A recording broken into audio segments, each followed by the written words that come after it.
Prime 4 में आपका स्वागत है। मैं हूं आपके साथ हिमांशु दीक्षित और आज हम आपको दिखाएंगे आया मानसून फिर टूटा पुल। बिहार में ये क्या हो रहा है? बिहार में एक बार फिर से पुल टूटने का वीडियो सामने आया है। कहां का ये मामला है, पूरी खबर हम आपको दिखाएंगे। इसके साथ ही दिखाएंगे नीट का एग्जाम पेपर लीक में अब किसका नाम जुड़ गया, कहां तक पहुंची जांच और किस किस तक पहुंची आज। डिटेल्स में आपको पूरी खबर दिखाएंगे और उसके बाद साथ ही हम आपको दिखाएंगे अनशन पर आम आदमी पार्टी की आतिशी। दिल्ली कब तक रहेगी प्यासी, कैसे पानी संकट पर तेज हुई दिल्ली की राजनीति। पूरी खबर दिखाएंगे नेताओं के बयान के साथ। पहले मुजाहिद अब बनी नगमा, क्या है पूरा मामला, यह खबर डिटेल में आपको दिखाएंगे बस अब से थोड़ी सी देर में। लेकिन एक बड़ी खबर उससे पहले आपको बता दें, बुलेटिन में देश दुनिया की तमाम बड़ी खबरों पर नजर रहेगी। हर आपको खबर देंगे। सबसे पहले बिहार लेकर चलते हैं आपको। बेहद हैरान करने वाली खबर सामने आई है। एक और पुल धराशायी हो गया। सीवान में नहर पर बना ये जो ब्रिज है ये भरभरा कर गिर गया। गंडक नहर पर बना हुआ था, ये पुराना पुल था, हालांकि नया नहीं है, बहुत पुराना पुल था, लेकिन ये ध्वस्त हो गया। तस्वीरें आप देखिए, ये पुल ध्वस्त हुआ। अब उसके बाद क्या हुआ, आसपास की जो फसल थी वो बर्बाद हो गई, आवाजाही का रास्ता बाधित हो गया। अब लोग परेशान हो रहे हैं, कैसे अपनी मंजिल तक पहुंचे कुछ समझ नहीं पा रहे हैं। 4 दिन में 2 पुल धराशायी हो गए अररिया के बाद। अररिया का पुल आपको याद होगा, नया नवेला पुल निर्माण चल ही रहा था उसका। अररिया के बाद यह तस्वीर।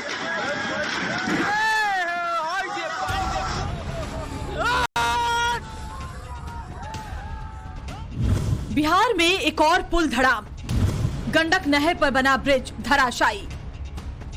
बिहार में 4 दिन के अंदर दूसरा पुल धराशायी हो गया। पहले अररिया और अब सीवान में गंडक नहर पर बना पुल भ्रष्टाचार की भेंट चढ़ गया। नहर पर बने पुल का एक पिलर धंसते ही ब्रिज भर-भरा कर गिर पड़ा। बता दें, ये पुल महाराजगंज के पटेढ़ी बाजार और दरौंदा के रामगढ़ पंचायत को जोड़ता था। पुल गिरने से आवाजाही ठप हो गई। इसका असर हजारों राहगीरों पर पड़ेगा। फिलहाल हादसे में किसी के हताहत होने की खबर नहीं है।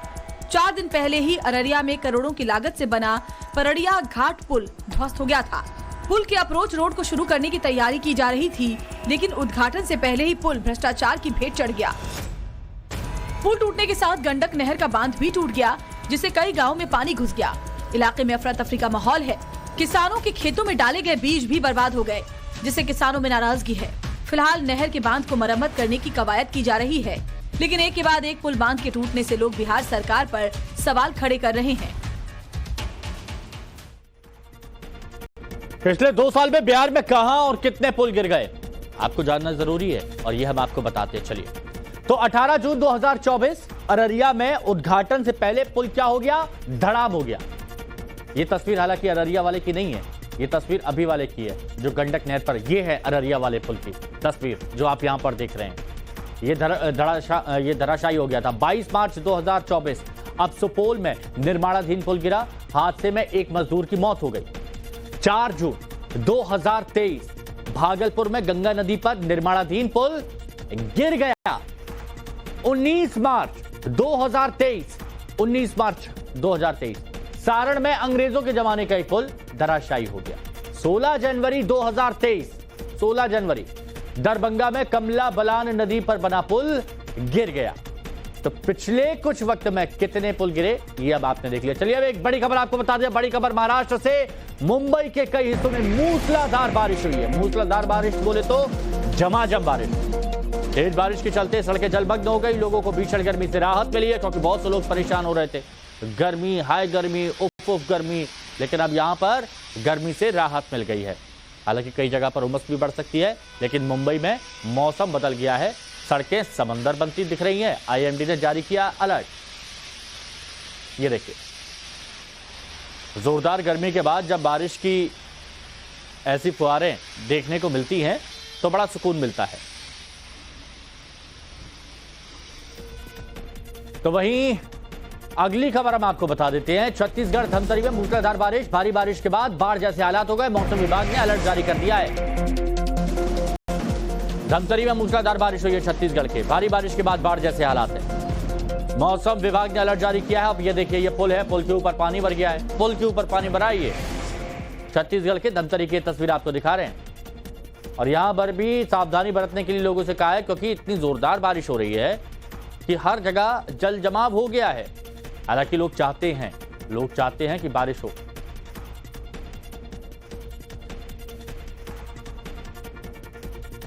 तो देखिए, छत्तीसगढ़ के अलावा महाराष्ट्र है, गुजरात है, असम है, भुवनेश्वर है, मूसलाधार बारिश यहां भी हो रही है और पूर्वोत्तर के कई राज्यों में बाढ़ जैसे हालात है। ओडिशा और असम में बाढ़ बारिश से लोगों का हाल बुरा हो गया है और ये तस्वीरें जो आप देख ही रहे हैं, अब एक रिपोर्ट आपको दिखाते हैं कि कैसे बाढ़ बारिश ने हाहाकार मचा दिया है।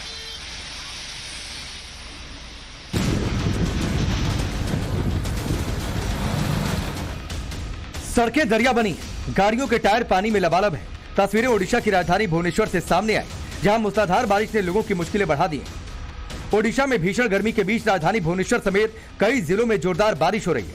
हालांकि बारिश के बाद तापमान में आई गिरावट से लोगों को राहत तो मिली है, लेकिन जल भराव की समस्या ने रफ्तार पर ब्रेक लगा दिया है। भुवनेश्वर में तेज हवा और आंधी के चलते कई जगहों पर पेड़ गिर गए।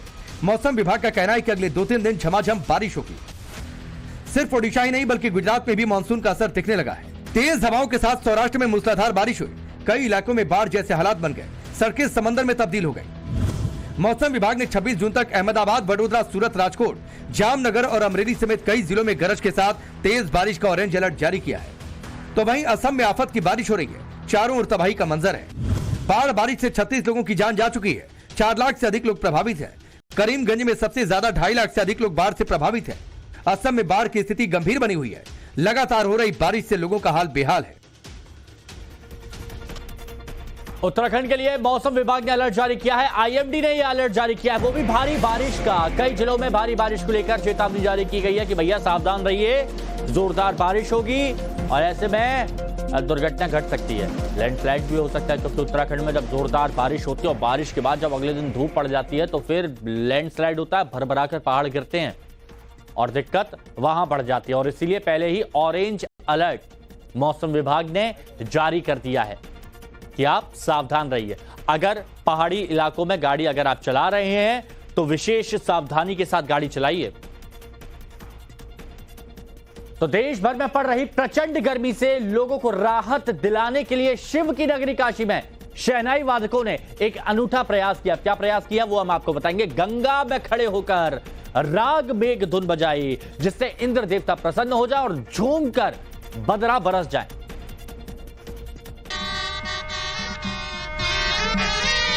ये शहनाई किसी शादी में नहीं बजाई जा रही है। प्रचंड गर्मी के बीच में इंद्रदेव को प्रसन्न करने के लिए काशी में शहनाई बजाई जा रही है।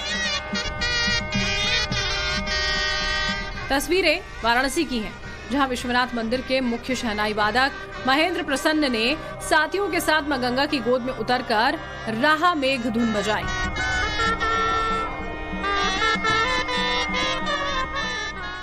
मेरा उद्देश्य बस यही है कि मैं मां गंगा को समर्पित कर पुष्प और नारा अगरबत्ती दिखा के इंद्रदेव को मैं प्रसन्न करने का कार्य किया हूं। उनसे भी प्रार्थना किया हूं, मां गंगा से भी प्रार्थना किया हूं। काशी में मान्यता है कि इंद्रदेव को खुश करने के लिए यहाँ के बाशिंदे शहनाई बजाते हैं। उसी परंपरा को निभाते हुए तुलसीदास की तपोभूमि तुलसी घाट पर शहनाई बजाई गई, ताकि बारिश की बूंदें धरती पर पड़े और लोगों की ये परेशानी दूर हो सके। कई शहरों में आज भी तापमान 45 डिग्री के आसपास है। बारिश की बूंदों के लिए लोग तरस रहे हैं। ऐसे में काशी के इन संगीत साधकों ने अपनी कला के जरिए भगवान इंद्र को प्रसन्न करने की कोशिश की है।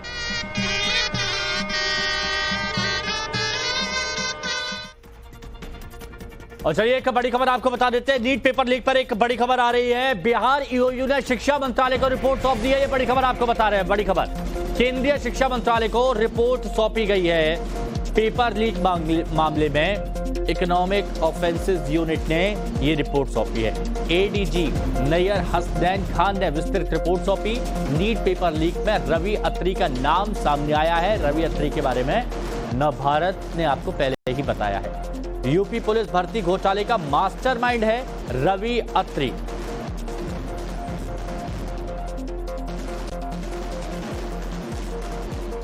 एक और बड़ी खबर आपको बताते हैं। नीट पेपर लीक मामले में एक बड़ा खुलासा हुआ है। आरोपियों ने 20 से 25 अभ्यर्थियों को आंसर रटा दिए थे। नीट पेपर लीक केस में एफआईआर दर्ज जब हुई तो खुलासा हुआ, आयुष और अनुराग को एग्जाम के बाद पकड़ा था और रटा दिया था, मतलब उनको बता दिया गया था कि यहाँ पर इस सवाल में ए आपको टिक करना है, यहाँ पर आपको बी टिक करना है, यहाँ पर सी टिक करना है, यहाँ पर डी टिक करना है, या क्या आंसर वहां पर है वो टिक करना है, ये सब रट लो, रट्टा मार लो। लेकिन ये लोग तो रट्टा मार के भी कुछ नहीं कर पाए। खेमनी चक का ये स्कूल देखिए, दिखने में कोई आम सा स्कूल लगेगा, ये लर्न प्ले स्कूल। अक्सर कई इलाकों में इस तरीके से बच्चों के लिए प्ले स्कूल बनाया जाता है, लेकिन ये प्ले स्कूल बहुत खास है। ये खास है उन लोगों के लिए जिन्होंने इस बार के क्वेश्चन पेपर को लीक करवाया था। ये खास है उन बच्चों के लिए जो उस रात यहां मौजूद थे और यहां पर उन क्वेश्चन पेपर्स जो लीक हुए थे उनको रट रहे थे। इसी प्ले स्कूल के अंदर जो खेमनी चक के अंदर है, इसी के अंदर वो सारी चीजें रटवाई गई थी, क्वेश्चन पेपर दिए गए थे और यहीं से बच्चे जो है वो आंसर्स को रट के एग्जामिनेशन हॉल में पहुंचे थे। देखिए किस तरीके से ये पूरा का पूरा प्ले स्कूल एक खंडहर के रूप में आपको नजर आएगा। और इसी नीट पेपर लीक से जुड़ा एक बड़ा खुलासा आपको बताते हैं। सेफ हाउस के मालिक का नाम सामने आ गया है, प्रभात कुमार के नाम पर रजिस्टर्ड है प्रॉपर्टी। पटना के दनियावा का रहने वाला है प्रभात कुमार। और बड़ी बात ये आरोपित संजीव मुखिया के घर से 3 किलोमीटर की दूरी पर प्रभात का घर है। सेफ हाउस के मालिक का नाम प्रभात कुमार के नाम से रजिस्टर्ड है ये प्रॉपर्टी और संजीव के घर से 3 किलोमीटर दूर ये रहता है। एक और बड़ी खबर आपको बता देते हैं, नीट पेपर लीक पर सुपर एक्सक्लूसिव खबर। नगर प्रशासन की कार से भाग रहा था सिकंदर यादव। पुलिस ने कार से बरामद किए थे एडमिट कार्ड। अब आप समझ रहे हैं, नगर प्रशासन की कार से ये भाग रहा था। सिकंदर यादव की बात की जा रही है।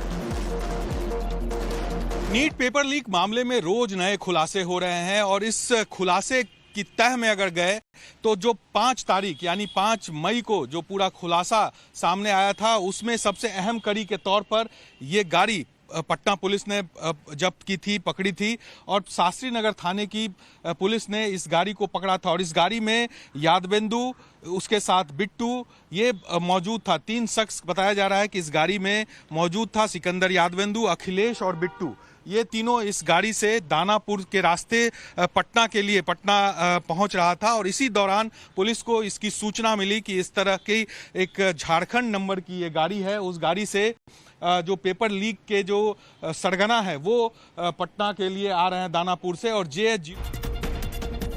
नीट पेपर लीक मामले से जुड़ी एक और बड़ी खबर आपको बताते हैं। पेपर लीक कांड का एक और किरदार सामने आया है। पेपर लीक का आरोपित चिंटू कुमार अरेस्ट हो गया है। झारखंड के देवघर से ईओयू ने गिरफ्तार किया।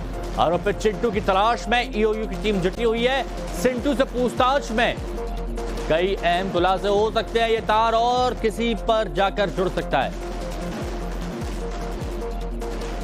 बड़ी और अहम खबर इस वक्त की आपको बता रहे हैं। नीट पेपर लीक से जुड़ा हुआ चिंटू कुमार अरेस्ट हुआ है। पेपर लीक का आरोपित झारखंड के देवघर से इसको गिरफ्तार किया गया है ईओयू की तरफ से। और अभी पूछताछ में और भी कई खुलासे होंगे।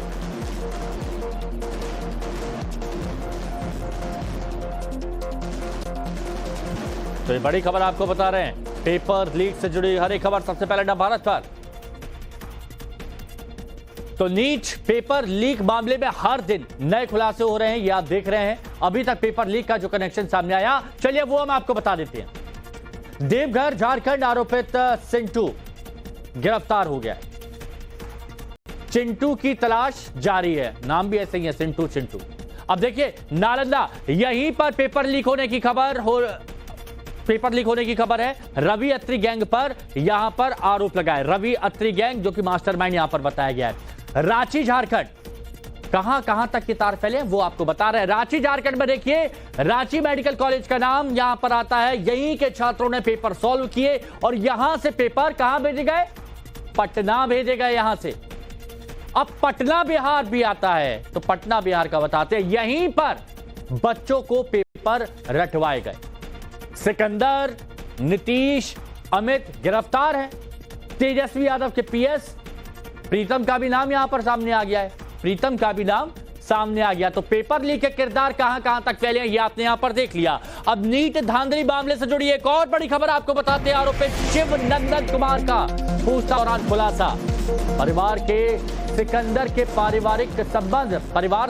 पारिवारिक संबंध है। शिवनंदन कुमार सिकंदर ने बताया, प्रश्न पत्र आ गया है, ये शिवनंदन कुमार ने बताया।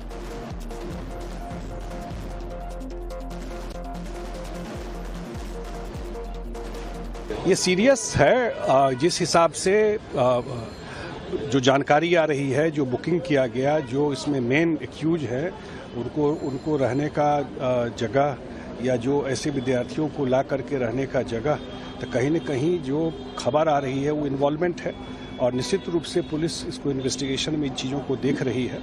कहीं न कहीं NHI के गेस्ट हाउस में हुआ है, जो लोग किए हैं, ये तो दिखना ही चाहिए कि कौन लोग बुकिंग करा के ये काम करा रहा था। तो देखिए, पेपर लीक को लेकर सियासत तेज हो गई है। तेजस्वी यादव का सरकार पर हमला देखने को मिला। संजीव मुखिया की गिरफ्तारी हो, ये तेजस्वी यादव कह रहे हैं। डिप्टी सीएम विजय सिन्हा का तेजस्वी पर पलटवार भी देखने को मिला। PS प्रीतम कुमार सिकंदर पर चुप्पी क्यों, ये कौन पूछ रहा है? ये पूछ रहे हैं उप मुख्यमंत्री विजय सिन्हा तेजस्वी यादव पर पलटवार करते हुए।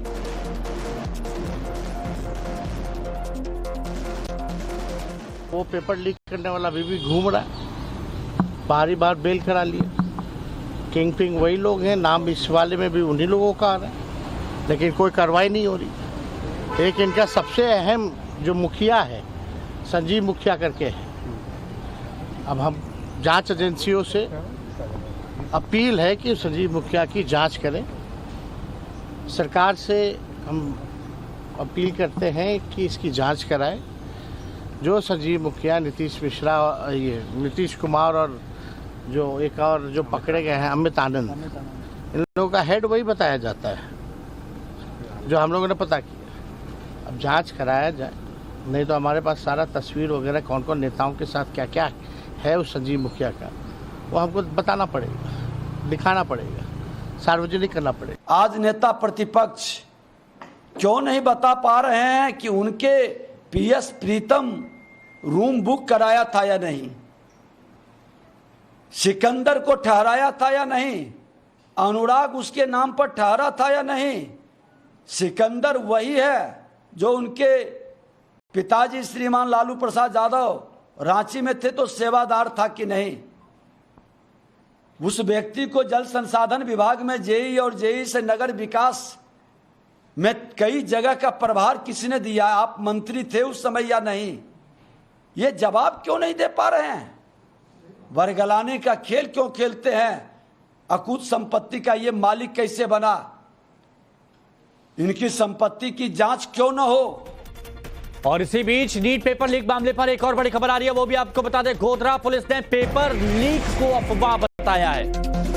पेपर लीक नहीं हुआ, बड़ी धांधली का पर्दाफाश हुआ, ये पुलिस कह रही है। गोधरा पुलिस पेपर लीक को अफवाह बता रही है कि पेपर लीक नहीं हुआ, बड़ी धांधली का पर्दाफाश हुआ है। पंचमहल पुलिस ने गोधरा कोर्ट को यह जानकारी दी कि 30 कैंडिडेट को अवैध तरीके से मदद की गई। एग्जाम से एक दिन पहले कैंडिडेट की लिस्ट बनी। जो ये पेपर लीक की जो बात है वो सरासर झूठ है और एक अफवाह है। हमारे इन्वेस्टिगेशन में आज तक ऐसी कोई बात सामने आई नहीं है और उस दिन भी DO और सब लोग हाजिर थे, इसके कारण कोई ऐसी बात होने की कोई संभावना नहीं है। जनता को अनुरोध करते हैं ऐसी अफवाहों से दूर रहे। UGC NET में धांधली पर एक्शन में CBI ने यूपी के कुशीनगर से एक शख्स को पकड़ा है। शख्स पर पेपर के अंश टेलीग्राम पर पोस्ट करने का शक है। पेपर लीक को लेकर शख्स से अब पूछताछ हो रही है। सोशल मीडिया पर पेपर लीक करने वालों की पहचान जारी है। यह भी एक बड़ी खबर है जो हम आपको बता रहे हैं। पेपर लीक को लेकर शख्स से पूछताछ हो रही है। टेलीग्राम पर कुछ अंश जारी करने की बात यहां पर कही गई है।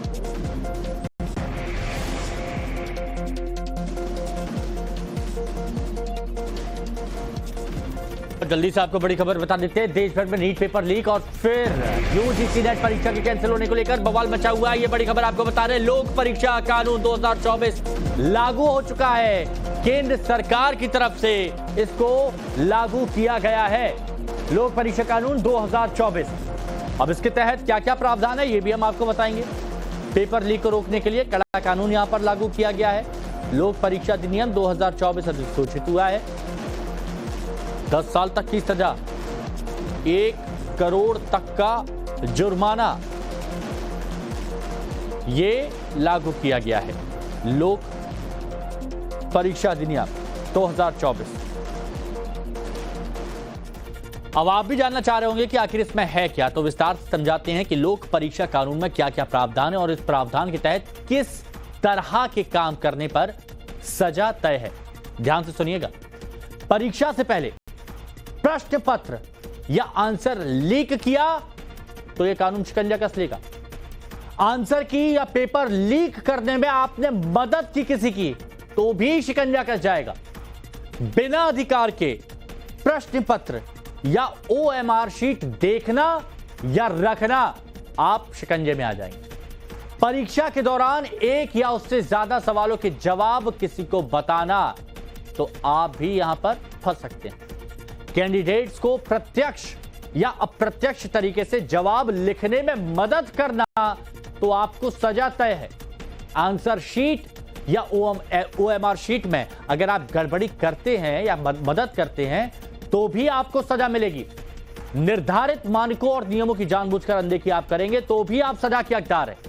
कैंडिडेट्स की शॉर्ट लिस्टिंग की डॉक्यूमेंट में अगर आप छेड़छाड़ करते हैं यह भी अपराध की श्रेणी में आएगा।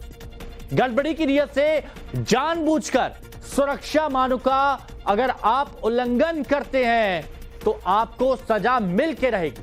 कैंडिडेट के सिटिंग अरेंजमेंट, एग्जाम डेट या शिफ्ट के आवंटन में गड़बड़ी करना, ऊपर नीचे कर देना या इधर उधर कर देना तो आपको सजा मिलके रहेगी। एक युवक का लिंग परिवर्तन कराने का सनसनीखेज मामला सामने आया। मुजफ्फरनगर में दोस्त दुश्मन निकला। दोस्त ने दोस्त का लिंग परिवर्तन करवा दिया। 2 साल से पीड़ित युवक के साथ दोस्त कुकर्म कर रहा था। इंटरनेट पर वीडियो डाल देने की धमकी देता था। पीड़ित युवक और आरोपित पेपर मिल में काम करते थे। आरोपित दोस्त को अब पुलिस ने गिरफ्तार कर लिया। कोई बात नहीं, तेरे साथ खड़े सब लोग, तो हिम्मत रख बेटे, रो ना। कोई नहीं, हम सब लोग तेरे साथ में हैं, रो ना। तेरी उम्र कितनी हो रही भाई? 20 साल में लग रही। 20 में लग रहा। मध्य प्रदेश में पुलिस का एक बार फिर से बुलडोजर एक्शन देखने को मिला। उज्जैन से बड़ी खबर आपको बता रहे हैं। रेप का आरोपित, उसके घर पर बुलडोजर चल गया। गैंगरेप के आरोपित इमरान के घर पर एक्शन हुआ और यहां पर आरोप क्या है कि आदिवासी लड़की से गैंगरेप में ही शामिल था। नाम इमरान। वारदात को जिस मकान में अंजाम दिया गया वहां भी प्रशासन ने बुलडोजर चला दिया। तस्वीरें आप देख रहे हैं। दरअसल एक दिन पहले काम दिलाने के बहाने आदिवासी लड़की से गैंगरेप का मामला सामने आया था। CCTV और 1 दर्जन से ज्यादा लोगों से पूछताछ की गई। उसके बाद पुलिस आरोपियों तक पहुंची। जंगल से आरोपियों की गिरफ्तारी हुई, जिसके बाद उनकी प्रॉपर्टी पर एक्शन देखने को मिला। आदिवासी लड़की को गैंगरेप किया था। बड़ी खबर दिल्ली से। दिल्ली में जल संकट को लेकर बीजेपी हल्ला बोल कर रही है। दिल्ली जल बोर्ड के बाहर जोरदार प्रदर्शन किया जा रहा है। बड़ी खबर आपको बता रहे, देखिए जल संकट को लेकर यह हंगामा किया जा रहा है, प्रदर्शन किया जा रहा है। दिल्ली जल बोर्ड के बाहर यह प्रदर्शन हो रहा है और कौन कर रहा है? बीजेपी। और इनको रोकने के लिए वाटर कैनन का इस्तेमाल किया। पुलिस ने पानी की बौछार की प्रदर्शनकारियों को रोकने के लिए। बीजेपी का हल्ला बोल, बैरिकेडिंग पर चढ़ गए, फिर पानी की बौछार छोड़ी गई जिसे वाटर कैनन कहा जाता है। वाटर कैनन का इस्तेमाल देखिए यहां पर किया गया। उसके बाद भीड़ को तितर बितर करने की कोशिश की गई। आतिशी अनशन पर हैं। बीजेपी प्रदर्शन यहां पर कर रही है। अब जनता सोच रही है कि हमारे लिए लड़ कौन रहा है। बीजेपी वाले भी प्रदर्शन कर रहे हैं, कांग्रेस वाले भी प्रदर्शन कर रहे हैं, आम आदमी पार्टी वाले भी प्रदर्शन कर रहे हैं। तो जनता को किससे उम्मीद रखनी चाहिए? जनता का भला कौन करेगा? सब कंफ्यूज हो रहे हैं कि पानी की व्यवस्था कौन कराएगा सब अगर प्रदर्शन करेंगे तो पानी संकट के बीच बीजेपी कार्यकर्ताओं का मटका मार्च देखने को मिला। बीजेपी नेता रमेश बिदोड़ी के नेतृत्व में यह मटका मार्च, सिर पर मटका लेकर प्रदर्शन के लिए महिलाएं जल बोर्ड के दफ्तर पहुंचकर जमकर नारेबाजी की। ये तस्वीरें आपको दिखा रहे हैं। सिर पर मटका लेकर प्रदर्शन के लिए महिलाएं आ गई और बीजेपी कार्यकर्ता ये मटका मार्च, मटका फोड़ भी शुरू हो गया था, मटका मार्च भी है। तो बीजेपी की तरफ से ही प्रदर्शन है, आम आदमी पार्टी का आंदोलन चल रहा है और कांग्रेस भी मटका प्रदर्शन कर चुकी है। तो दिल्ली कब तक प्यासी रहेगी, इसका जवाब कौन देगा? तो आप अभी थोड़ा सा इंतजार कीजिए। टेस्ट कर रहे हैं। दिल्ली के लोग पानी की त्राहिमाम से त्रस्त हैं। पीने का पानी नहीं है, पीने के बगैर जीवन चल ही नहीं सकता, और दिल्ली में पानी नहीं है। इस तुगलकाबाद विधानसभा क्षेत्र के अंदर 2 लाख वोट है, 2,05,000 के करीब, और 38 टैंकर केवल चलते हैं, और 38 टैंकरों में भी जो ट्यूबवेल लगे हुए हैं वो भी 15-20 ट्यूबवेल खराब पड़े हुए हैं, और उन जो ट्यूबवेल ठीक चल रहे हैं उनसे टैंकर, प्राइवेट टैंकरों को पानी भरवाया जाता है। हमारे पास वीडियो है इस बात के लिए। तो इस भ्रष्टाचार को तो खत्म कर नहीं रहे हैं वो लोग, पैसे खाते हैं, नौटंकी कर रहे हैं, हम सत्याग्रह पर बैठे हैं। तो लोग पानी से त्रस्त हैं, ये लोग धरना कर रहे हैं। ये अकेले आतिशी की तरह एयर कंडीशन में 10 लोग नहीं बैठे हैं, ये 1,500-2 हजार लोग हैं यहाँ पर जो आए हैं आज अभी। तो दिल्ली के कई इलाकों में जारी है जल संकट। अब जल संकट क्यों कहा जा रहा है? लोग परेशान हैं। कतार दिख रही है लोगों की, टैंकरों से पानी भरने के लिए लोगों की कतार। दिल्ली के ओखला से आई हैरान करने वाली तस्वीर। गीता कॉलोनी में भी टैंकर के लिए लोगों की लंबी कतार लगी। अब देखिए एक एक इंसान 2-2 पानी की क्रेन लेकर जा रहा है, कोई बाल्टी, कोई मग्गा, कुछ भी ले रहा है कि थोड़ा बहुत पानी मिल जाए। टैंकर जैसे ही आता है ऐसा लगता है कि युद्ध शुरू हो गया है कि कौन टैंकर पे पहले चढ़ता है। जो टैंकर पर पहले चढ़ेगा उसका पानी पहले भरा जाएगा। पाइप डाल दी जाती है, लेजम डाल दी जाती है, और उसके बाद देखिए क्या हालात यहाँ पर हो रहे हैं। महिलाएं, पुरुष, सब लोग, घर के सारे सदस्य पानी के लिए इस वक्त जुटे हुए हैं कि भाई पानी मिल जाए। कहा जाता है ना 2 बूंद जिंदगी की, वो पोलियो वाली दवा के लिए नहीं, अब ये यहां पर कहा जा सकता है। अब देखिए, अब एक ये 2 तस्वीर देखिए, सब सारे इसी में ही है। जो सबसे ज्यादा परेशान है वो अभी भी हाथों में बर्तन लेकर इंतजार कर रहे हैं कि पानी मिल जाए। और दूसरी तरफ क्या हो रहा है? बीजेपी का प्रदर्शन, कांग्रेस का प्रदर्शन, आम आदमी पार्टी अनशन पर बैठी है। तो जनता कह रही है कि भाई इनके भरोसे ना रहें, जब थोड़ा बहुत पानी मिल जाए वो अच्छी बात है। ये हालात यहां पर हो गए। तो महाराष्ट्र के बीड में बड़ी खबर आपको बता रहे हैं। बीड में मराठा आरक्षण को लेकर फिर से बवाल हुआ। प्रदर्शनकारियों के बीच सड़क पर टायर जला दिए गए हैं। वो तस्वीर हम आपको यहां पर दिखाते हैं। आगजनी करके हाईवे को कैसे जाम किया गया, बीड में मराठा आरक्षण को लेकर कैसे बवाल हुआ, तो वो तस्वीर हम आपको यहां पर बताएंगे। कैसे आगजनी की गई, ये देखिए, ये हाईवे ओबीसी आरक्षण पर फिर से ये आग भड़क गई। प्रदर्शनकारियों ने सड़क पर आग लगा दी। मराठा समुदाय के लोगों ने बीच सड़क पर बैठकर नारेबाजी की। आंदोलनकारियों की मांग है कि मराठाओं को ओबीसी आरक्षण दिया जाए, जिसका ओबीसी वर्ग विरोध कर रहा है। और इसी को लेकर ये हालात, दोनों तरफ से प्रदर्शन किया जा रहा है। मुद्दा ओबीसी आरक्षण। सड़क जाम करके नारेबाजी यहां पर की जा रही है। मराठाओं को आरक्षण देने की एक तरफ से मांग उठ रही है, तो ओबीसी वाले बोल रहे हैं कि हम छेड़छाड़ नहीं होने देंगे अपने आरक्षण से।